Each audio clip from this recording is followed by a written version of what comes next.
Phone दाखवून द्या म्हणजे काय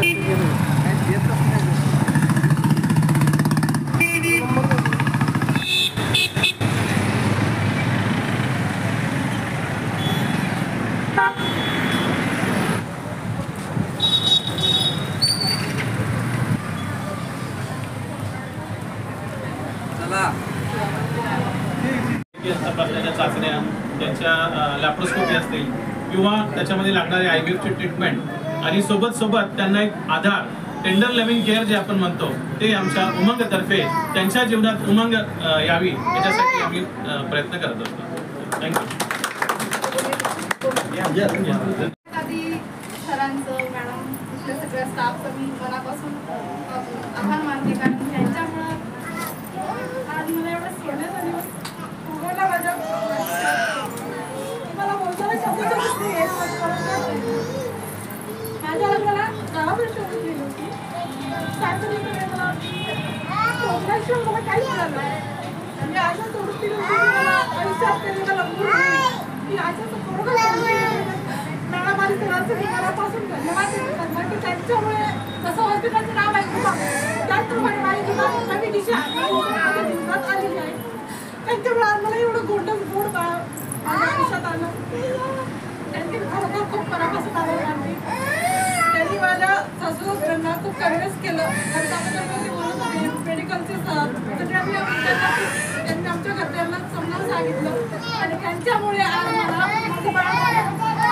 जेवढा या ठिकाणी मला खूप सांगावं तेवढं कौतुक करावं असं खूप कमी वाटतं. खरोखर मॅडम सर तुमच्यामुळे आज एवढा सोन्याचा दिवस मला आला. खूप धन्यवाद.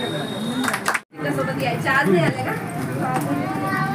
ठीक आहे, कंटिन्यू करावं लागेल सासूबाईला IVFसाठी, पण त्यांनी त्याच्यानंतर म्हणजे तेच घरच्यांची साथ पण खूप गरजेची असते आणि तुम्ही पण पॉझिटिव्ह ॲटिट्यूड ठेवून पुढे जाणं गरजेचं असतं. मला असं वाटतं तिच्या शब्दातून तुम्हाला बऱ्यापैकी लक्षात आलं असेल की IVFचा प्रवास सगळ्यांसाठीच खडतर असतो. सगळ्यांनाच असे कोणाचे ना कोणाचे टोमणे ऐकावे लागत असतात. पण आपण एक कुठलंही हॉस्पिटल निवडा जसं तुम्ही आज त्याच्यावरती विश्वास ठेवून डॉक्टर सांगतायत त्याला फॉलो करा, स्वतःवर विश्वास ठेवा आणि तुमच्या डॉक्टरवर तर तुम्हाला कुठल्याही सुरू केली तर मला वाटत नाही की जगात असं कोणी आहे जोडपा तेवढे विज्ञानाने प्रगती केली की कोणी मुलबाळ झाल्याशिवाय राहणार त्यांना मुलबाळ होणार नाही असं नाहीच आहे.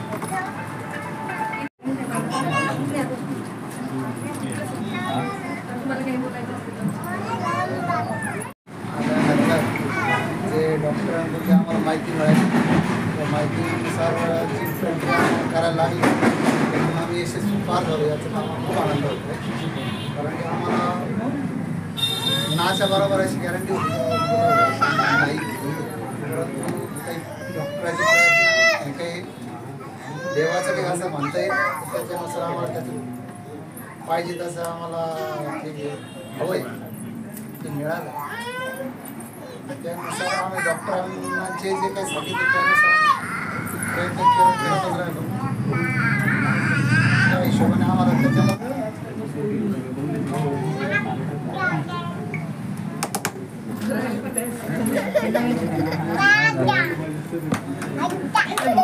पोहोचलो नाही तर मी पण येत नव्हतो.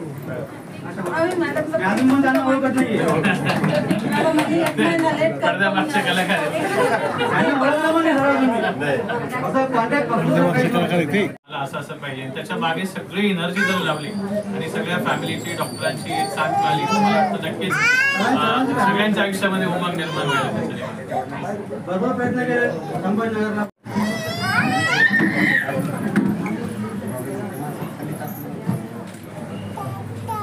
आत्या 23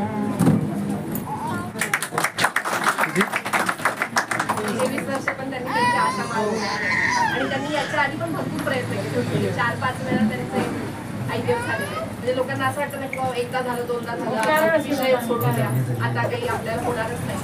तर 4थ्या IVF मध्ये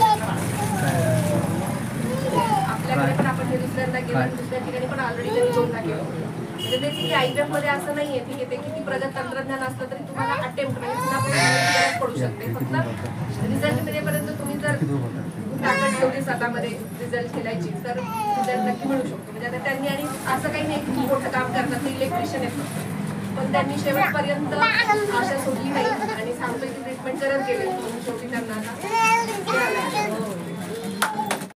योग्य मार्गदर्शन मिळत नाही, त्याच्यामुळे पुढची दिशा ठरत नाही.